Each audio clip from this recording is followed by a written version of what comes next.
오늘도 인사를 드리고 있는 크립토 토마토입니다. 2019년 3월 2일 암호화폐 관련된 소식들을 전달을 해드리도록 하겠습니다. 최근에 변동성이 굉장히 줄어든 비트코인의 모습을 저희들이 볼 수가 있는데, 저번 주에 있었던 그 하락 이후에는 암호화폐 전체 시장이 약 1,300억 달러 정도의 규모를 안정적으로 유지를 하면서 시장이 전체적으로 잘 버텨주고 있다고 합니다. 자, 그런 가운데 이렇게 비트코인이 횡보를 해주면은 알트코인 중에서 돌아가면서 펌핑이 나오죠. 최근에 강세를 많이 보여줬던 것 중에 하나가 바이낸스 코인, BNB 코인인데, 이제 오늘 또 한번 상승이 왔습니다. 그러면서 좌우장평이 저스틴 선의 바지가랑이를 잡고 이제 트론을 제꼈습니다. 그래서 BNB가 9위, 트론이 10위에 위치한 모습을 저희가 오늘 볼 수가 있었습니다. 사실 이 거래소 코인이긴 하지만은 BNB를 받아주는 것도 굉장히 많고요. 바이낸스 코인이 발전하는 속도를 봤을 때 바이낸스 코인 역시 이제 제대로 메이저 코인 중에 하나로 자리를 잡아가는 게 아닌가 하는 그런 생각이 듭니다. 알코올 중독증 중독 치료로 유명한 스코틀랜드의 한 중독 치료센터에서 최근 암호화폐 중독 치료를 제공하기 시작했다고 밝혔습니다. 스코틀랜드의 유명 중독 치료센터 캐슬 크레이그는 암호화폐 중독성을 처음 인정한 치료센터 중에 하나로서 마약, 알코올 의존성과 같이 이들과 비슷한 문제로서 이제 접근을 하고 있다. 다큐멘터리에서 소개하는 마크라는 이름의 환자는 13세 때부터 이제 도박에 중독이 되었는데 그 후에 마약에도 손을 댔다. 그런데 마약을 온라인으로 주문하면서 비트코인과 처음 접촉하게 되었다. 비트코인을 사용하면서도 한동안 그것에 별 관심이 없던 마크는 자신이 갖고 있던 비트코인의 가치가 급등한 것을 알고부터 중독에 빠져들었다고 한다. 특히 암호화폐 시장의 극심한 변동성은 중독 가능성을 더욱 높이는 것으로 나타나는데, 인간의 뇌 속에 도파민이 극심한 변동성에 더욱 강한 영향을 받기 때문이라고 한다. 암호화폐 중독성에 대해서는 아직 전문가들 사이에서 의견이 엇갈리고 있는데, 대상과 정도에 따라 중독으로 인정하는 정도가 다르기 때문에 현재로서는 전문가들 사이에서 암호화폐 중독성 인정에 대해 조심스러운 입장이 많은 것으로 알려졌다. 그래서 이 기사를 보면은 이제 최초의 중독자가 나왔다라고 되어 있죠. 마크라는 사람인데 이제 정상은 아닙니다. 이미 중독이 된 사람이었고 꽤 안 좋은 예로서 이런 치료가 시작이 되었는데, 이것을 이제 빌미 삼아서 암호화폐를 더 까내리지는 않을까 하고 이렇게 걱정이 됩니다. 근데 마약을 온라인으로 주문한다라는 게 참 당황스럽기도 한데, 최근에 이 마약 문제가 많이 되고 있죠. 부디 대한민국 언론에서 마약과 비트코인을 비교하지 않기를 바라면서 다음 소식 넘어가도록 하겠습니다. 자, 그리고 어제 이더리움 하드포크가 끝났다라는 소식을 전달을 해드렸는데, 하드포크 이후에도 별다른 문제 없이 잘 운영이 되고 있다고 합니다. 그리고 또한 이더리움 재단의 공동 창업자인 조셉 루빈이 이야기하기를, 우리는 이제 기존의 작업 증명에서 지분 증명으로 넘어가면서 그 과정 속에서 우리는 더욱더 탈중앙화가 되고 비트코인과는 다른 길을 가게 될 것이다. 비트코인은 실험에 지나지 않았다라는 등의 말들을 남겼다라고 합니다. 자, 그 다음엔 우지안에 관한 이야기가 또 나오고 있습니다. 우지안 비트메인 창업자가 향후 매트릭스라는 이름의 회사를 책임질 예정이다. 매트릭스는 블록체인을 주 업무 분야로 하며 대부분의 직원이 비트메인 출신으로 알려졌다. 그리고 또한 올해 2월에 출범을 했으며, 미디어에 따르면 매트릭스는 중국 현지 법인으로 법률상 비트메인과는 관계가 없다. 대부분 외부에서 자금을 조달하는 것으로 알려졌다라는 기사가 떴는데, 출처가 어디냐? 비트메인 관계자, 이름을 밝힐 수 없는 비트메인 내에 있는 커피 자판기에 커피를 제공하는 사람이 될 수도 있겠죠. 정확한 정보가 나올 때까지 이것을 뻥으로 이제 치부를 하도록 하겠습니다. 자, JP모건 코인에 이어서 전 세계에서 많은 은행들이 자체 코인들을 개발하고 있다는 소식을 여러분들께서 종종 들으실 수가 있는데, 스위스 온라인 은행인 두카스 카피라는 은행에서 자체 발행 토큰 두카스 코인을 출시하게 되었습니다. 두카스 코인은 이더리움 ERC20 프로토콜을 기반으로 발행될 예정이라고 하고요. 또한 여기에서는 스위스 금융시장감독청으로부터 현지 업계 최초로 ICO 승인 역시 받은 적이 있습니다. 자, 이러한 모습들을 두고 안드레아스 안토노폴리스가 이렇게 이야기를 했습니다.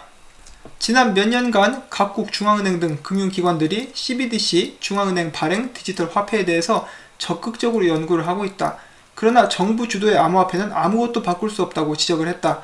이와 관련해서 그는 이 같은 디지털 자산들은 정부에 의해 중앙 집중화되어 있으며 감시와 규제를 받는다며, 이를 쓰기 위해서 이용자들은 자신의 신분을 보고해야 되고 당국은 이들의 자금 흐름을 감시할 수 있다고 설명을 했으며, 그는 이어 우리가 모르는 것이 있다. 점점 더 많은 국가들이 디지털 화폐에 관심을 보이고 있다는 것은 그 자체로 현금의 종말이 다가오고 있음을 의미하고 있다는 것이다 라고 강조를 했습니다. 자, 그런데 이런 부분이 큰 딜레마라고 볼 수가 있겠죠. 암호화폐 시장이 성장하기 위해서는 결국은 정부의 승인이 필요한데, 많은 암호화폐, 특히 비트코인을 이제 지지하는 사람들은 정부와 일을 해서는 안 된다, 정부를 벗어나야 한다, 이런 주장을 많이 펼치고 있죠. 그러면서도 이제 전 세계에서 규제가 나오기를 바라는 그런, 어떻게 보면 굉장히 모순적인 모습을 보여주고 있는데, 저도 이렇게 중앙화된 스테이블 코인에는 반대를 하는 입장이지만은, 이런 부분을 받아들이면서 기존에 있던 암호화폐 시장도 함께 발전하는 그런 식으로 이제 방법을 모색을 해봐야 되지 않나 하는 생각이 듭니다. 각 나라에서 비트코인 때려잡으면은 이제 발전이 될 수가 없죠. 오히려 더 음지로 숨어 들어갈 수밖에 없습니다. 미국 연방준비제도 이사회가 지난 28일 관리감독 스트레스 테스트에 관련된 정책 수정안을 통해서 암호화폐 시장의 붕괴를 중요한 시장 리스트로 간주할 수 있다고 밝혔습니다. 자, 그런데 암호화폐 시장이 붕괴됐다라고 하기는 좀 그렇죠. 조금만 신경 써서 이런 부분, 그 과거의 차트를 찾아보게 된다면은 이 정도의 하락은 상승장 후에 항상 있어 왔다는 것을 이들도 알 텐데, 아무튼 붕괴되었다라고 생각을 한다라고 합니다. 계속되는 미국 소식입니다. 미국 캘리포니아주 의회에서 대마초 관련 사업의 세금을 스테이블 코인으로 낼 수 있도록 하는 법안이 제출됐다는 소식이 나왔습니다. 이 법안이 통과되게 될 경우에 2020년부터 대마초 관련 사업자가 테더와 같은 미국 달러와 연동된 스테이블 코인을 통해서 이제 세금을 납부할 수 있게 되는 것인데요. 여기에는 이유가 있는데, 대마초 사업은 미국 내 여러 주에서 합법화되었지만은 관련 사업자들은 은행으로부터 단순한 금융 서비스를 받는 것에 굉장한 어려움을 겪고 있다고 합니다. 그래서 각급 정부에서는 언제든 수십만 달러의 현금을 확보할 수 있는 대마초 관련 사업에 대한 세금 징수를 통해서 상당한 세수를 확보할 수가 있어서 암호화폐 세금 납부 방안을 마련한 것으로 보인다라고 코인텔레그래프에서는 전했습니다. 자, 결국은 다 돈이죠. 다 돈 때문에 이런 법안이 나왔다라고 볼 수가 있겠는데, 이 나라에서 국민들에게 합법적으로 대마초를 파는 거, 이제 마약을 판다라고도 볼 수도 있겠는데, 제가 상관할 바는 아니지만은 이거 어떻게 보면 나라가 망하려는 징조가 아닌가 싶기도 한데요. 그런데 뭐 하지 말란다고 안 할 것도 아니고, 오히려 이렇게 관리를 하는 것이 더 낫지도 않나라는 생각도 동시에 들고 있습니다. 자, 다시 암호화폐 소식으로 돌아가서 글로벌 체스 게임 체스닷컴에서 멤버십 결제에 비트코인을 지원한다라고 합니다. 시청자분들 중에서도 이제 내가 한 채수 둔다 하시는 분들은 이제 체스닷컴을 이용하시면서 비트코인으로 결제를 하시면 되겠죠. 자, 다음은 다시 한번 라이트닝 네트워크에 관련된 소식이 나왔습니다. 블록스트림이 지난 1일 향후 8개월 내로 라이트닝 네트워크 오픈소스 프로젝트 C 라이트닝에 대해서 역대 최대 규모의 업그레이드를 진행할 예정이라고 밝혔습니다.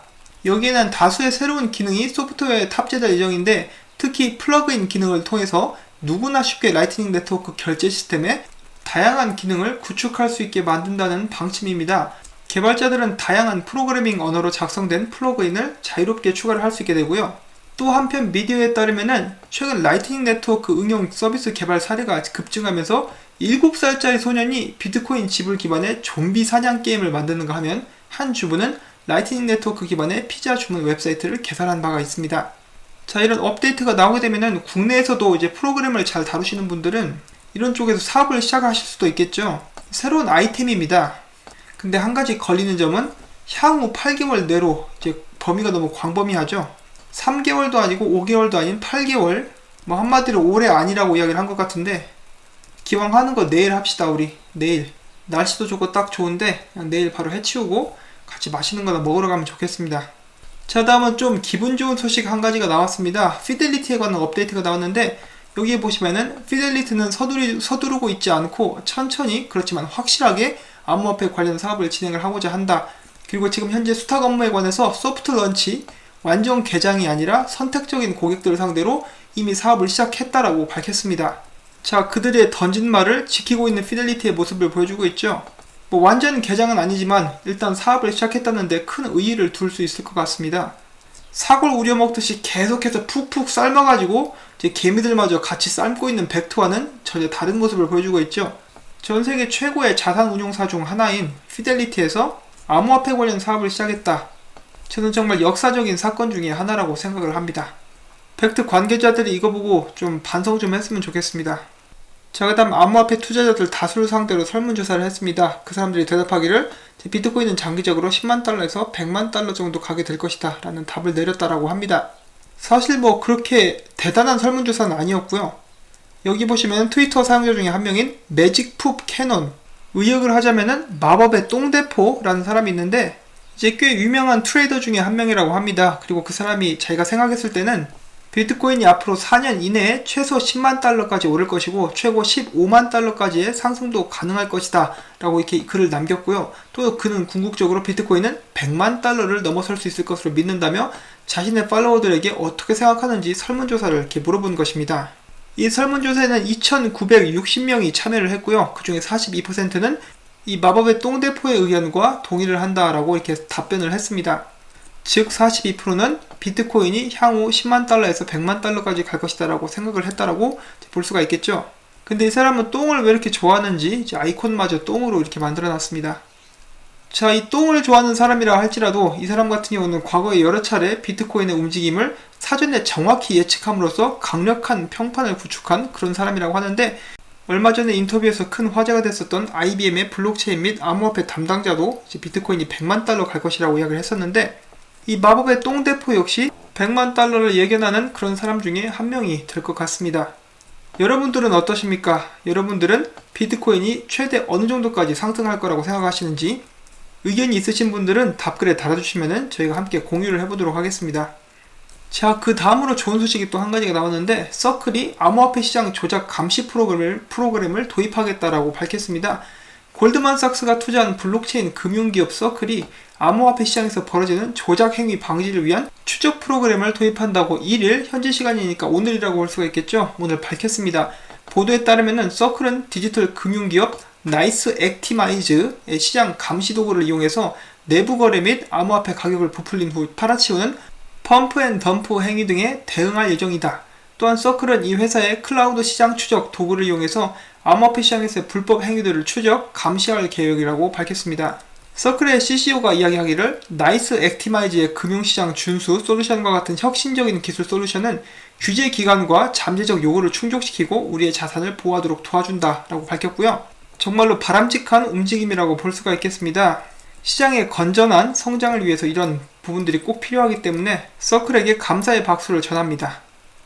자, 그 다음 미국 소식이 한 가지가 더 나왔습니다. 미국 로드아일랜드주에서 민주당, 공화당 소속 하원 의원 5명이 지난 2월 27일 암호화폐 증권 취급 예외를 골자로 한 5595호 법안을 발의했습니다.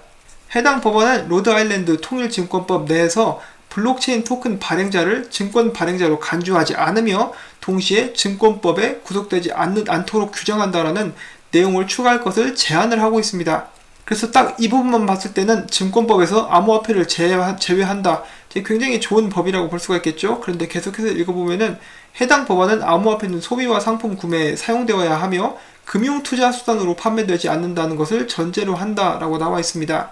그러니까 한마디로 말 그대로 통화 용도로만 써라 라고 이야기를 하고 있는 것 같은데, 더 자세한 사항이 나오면은 제가 더 많은 것을 알 수 있게 되겠지만은, 보통 암호화폐를 많은 사람들이 투자 목적으로 구매를 하고 있는데 그거를 못하게 하면은 이제 좀 많이 불편할 것 같은데, 어떤 식으로 흘러가게 될지 일단 통과가 된 것도 아니니까요. 계속해서 지켜보도록 하겠습니다.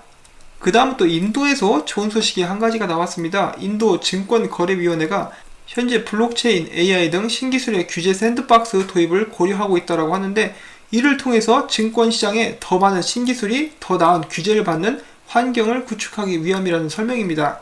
정말로 좋은 움직임이라고 볼 수가 있겠습니다. 자, 그 다음엔 올 것이 오고야 말았습니다 라는 말씀을 드리게 하는 기사가 나왔습니다. 미국 내에서 크게 식품 사업과 의약 사업을 하고 있는 크로거라는 큰 기업이 있는데, 여기 기업에서는 스미스라는 굉장히 유명한 슈퍼마켓 체인마저 가지고 있는 그런 회사입니다. 그리고 이제 자체 내에서 브랜드로 이제 여러 가지 개발을 하고 있고 계속해서 사업 영역을 넓혀나가고 있는 그런 회사인데, 여기서 오늘 이런 발표를 했습니다. 우리는 더 이상 비자 신용카드를 받지 않을 것이다. 비자가 그들이 제공하고 있는 신용카드 가운데서 가장 많은 수수료를 요구한다라고 합니다. 그래서 다가오는 4월 3일부터 이제 크로거 내에 연계되어 있는 모든 체인에서는 비자 신용카드 받는 것을 거부하게 되었다라고 발표를 했습니다. 물론 비자, 데빗카드, 직불카드는 사용이 가능하다라고 하는데요. 곧 있으면 비자와 마스터카드 둘 다 수수료를 올릴 것이라고 이제 얼마 전에 발표가 나왔었죠. 자, 과연 마스터카드는 살아남을 수 있을 것인지 저희가 이제 지켜보도록 하겠는데, 이런 면을 봤을 때 비자에서는 수수료를 낮추기 위해서 블록체인 기술을 도입하거나 암호화폐에 관련된 기술을 도입하는 것이 어떤가 하고 생각을 해봅니다. 저희가 생각하는 것보다 훨씬 더 빠르게 블록체인 기술이 지금 현지 금융 시스템에 적용될 수 있는 그런 여건들이 마련되고 있는 것은 아닌가 하는 생각이 들게 하는 소식이었습니다. 자, 이렇게 해서 오늘도 여러가지 소식들에 대해서 알아봤는데 좋은 소식들이 꽤 많이 나왔습니다. 그래서 전해드리는 제 마음도 가볍고요. 제가 전해드린 정보들이 여러분들께서 암호화폐 시장에 대해서 알아보는데 많은 도움이 될 수 있기를 바라면서 영상을 제작을 하고 있습니다. 이 영상이 도움이 되셨다면 꼭 구독과 좋아요, 그리고 제가 계속해서 채널을 유지하고 열심히 일을 할 수 있도록 제 영상에서 나오고 있는 광고들을 처음부터 끝까지 시청해 주시기를 꼭 부탁을 드리고 싶습니다. 여러분의 그런 도움이 있어야만 저도 계속해서 열심히 일을 할 수가 있기 때문에 부탁을 꼭 드리도록 하겠습니다. 저는 다음에 새로운 소식 가지고 여러분들을 찾아뵙도록 하겠습니다. 안녕히 계십시오.